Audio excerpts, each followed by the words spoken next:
Sightsee the Tarot is a series on my channel through which I take you on a tour of tarot books, spreads, techniques and tips, different decks, and more. Today's video tutorial will be a hands-on workshop, so please watch while you're seated comfortably in front of your reading space with a deck of cards ready to go.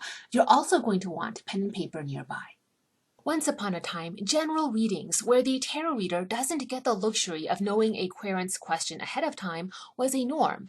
Today, modern readers struggle with the general reading, so we're going to change that right now. You're going to master the general tarot reading. Let's go back to the late 40s and receive some instructions from Paul Foster Case on how we might be able to master this art of the general reading.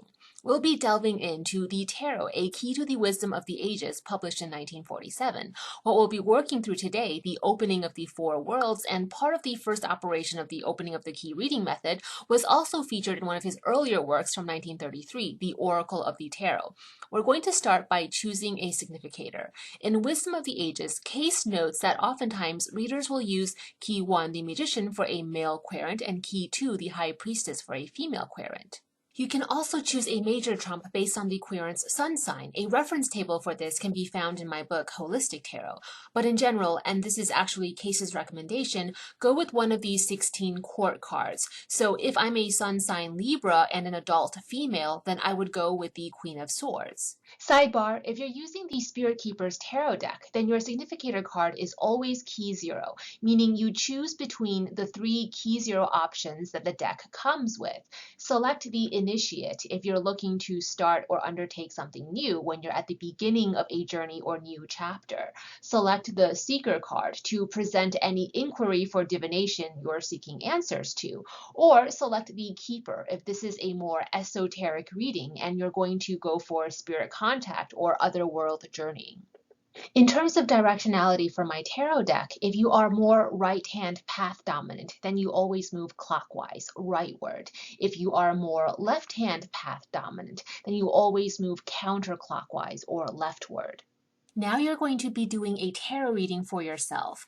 Don't bother thinking of a question. This is a general reading.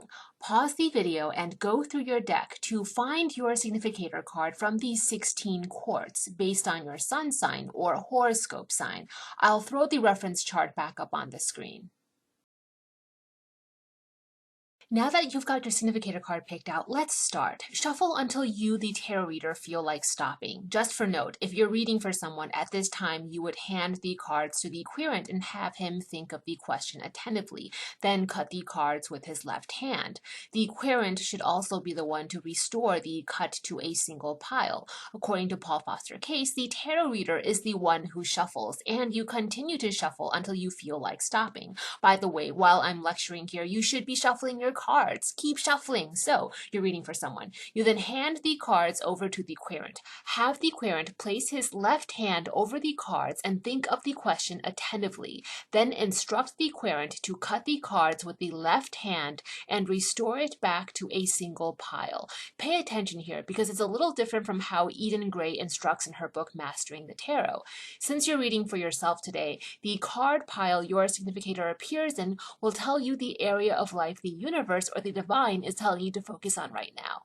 Let's review to make sure we're on the same page. The whole deck is positioned on your reading table as shown on the screen. Now cut the deck about in half and place the cut pile over to the left, again as you see on screen. Return to that first leftmost card pile, cut again in half, and move that cut over in between the two piles you've formed as shown on screen. Now from the third pile, the one under the column for the element air, cut about in half and move to form a fourth and final card pile. The 4 card piles correspond with IHVH, and this is the opening of the 4 Kabbalistic worlds. Fun fact, note how 3 motions cut the deck into 4 card piles. The 3 trinity inside the 4 quaternary. Does that remind you of our previous episode on Papist, Tarot of the Bohemians? Now you're going to search through the card piles to find the querent's significator, or your significator. The card pile that the significator comes up in is going to be the nature of the question on the querent's mind. So yeah, mind reading. You're a psychic. It's a download from God. Whatevs. If your significator is in the first card pile, then the question on the querent's mind, or what area of life you need to focus on right now at this juncture point in your life path, is about, as Case puts it, work, enterprise, or ideas. In his 1933 text, Oracle of the Tarot, Case instructs that if you find the significator here, this is what you say word for word to the querent. Your question is about the beginning of some enterprise, about the root ideas behind some matter. It is more concerned with causes than with outward conditions, and may have to do with the spiritual life. If your significator is in the second pile, then the corresponding area of life is about love, marriage, pleasure, or family. Matters relating to the domestic sphere or internalized psychological concerns show up here. If this is the chosen card pile, here's what you, the reader, say word for word.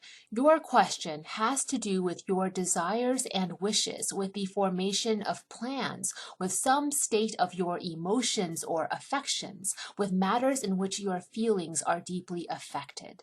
The third card pile corresponds with trouble, losses, and conflicts, but this can also be related to your ambitions and intellectual matters or mental struggles.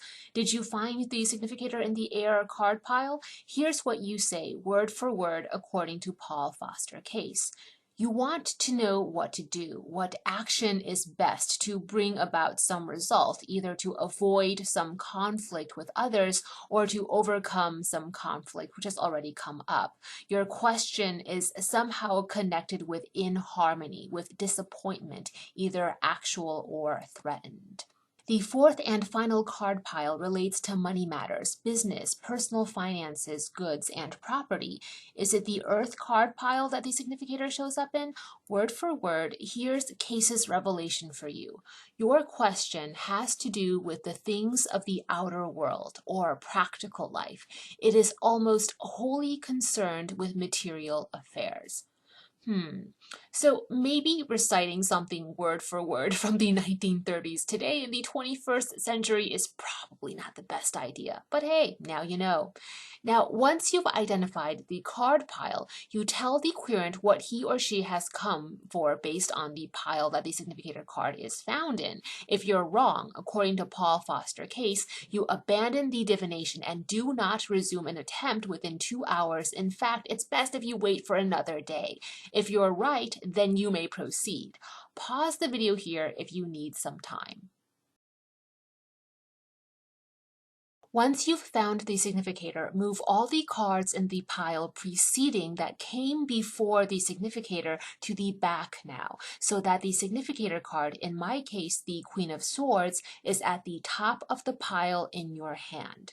There are many different versions of the first operation opening of the four worlds reading method, and among them there are minor discrepancies. Here in Paul Foster Case's Wisdom of the Ages, he wants us to count the significator card. So you would figure out the numerological correspondence for this card and count it. But there are other texts from around this era that say otherwise. So what do? Well, you do you. You're going to be now forming a circle with the cards. Look at the directionality of your significator court card. Is the figure facing left or right? If facing left, then you will lay your cards down counterclockwise or leftward. For the King of Swords in the Rider-Waite-Smith, he faces forward, but because he tilts his sword leftward, I would go counterclockwise for the King of Swords.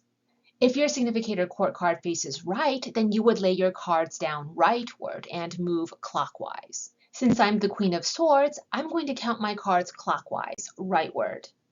I'm going to throw up the card counting numerology reference table on the screen for you in just a second. So for now, just watch and observe. I note the number correspondence for each card I've landed on, and that's the number of cards I count over. I've set down my significator, the Queen of Swords. She is assigned the number 4.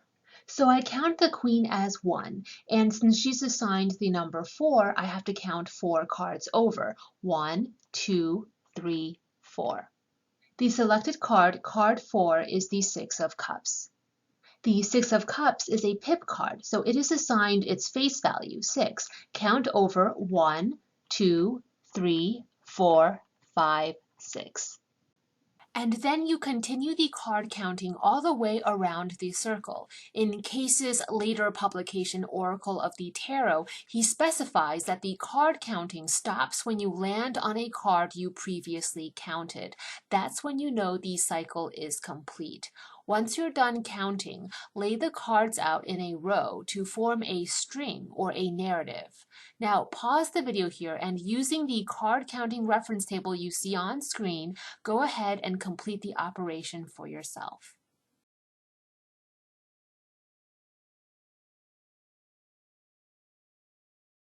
Now tell a story based on the string of cards you see. The theme of this story is the subject area relating to that earlier opening of the worlds and which card pile the querent's significator was found in, or your significator was found in.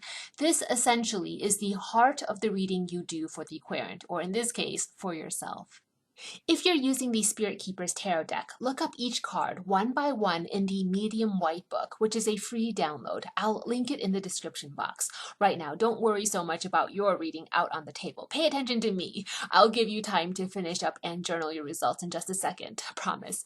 After you get your narrative string, write down the card meaning for each and every single key one by one. Read the guidebook for inspiration and insights. When you're done writing, let the words you've written onto the page transmute into knowledge that spontaneously springs to life inside your psychic mind. Okay, now you can pause the video and finish up your reading. Write down your reading results in your journal.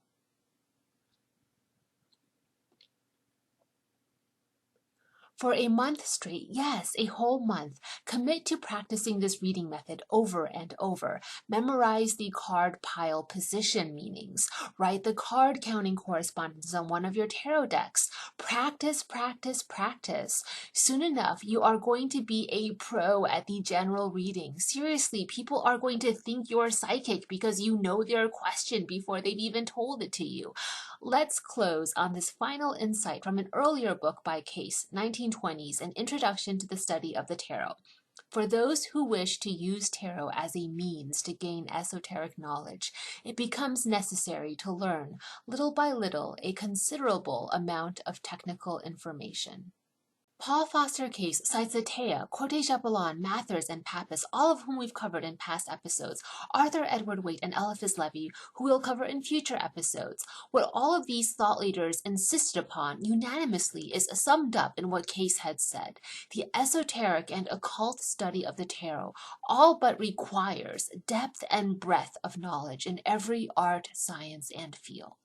Final takeaway, I begin every single tarot reading I do with some variation of this first operation always, so you know that my tarot deck, the Spirit Keeper's Tarot, has been designed to work with this method. Try it out with your copy of the deck and tell me how it goes.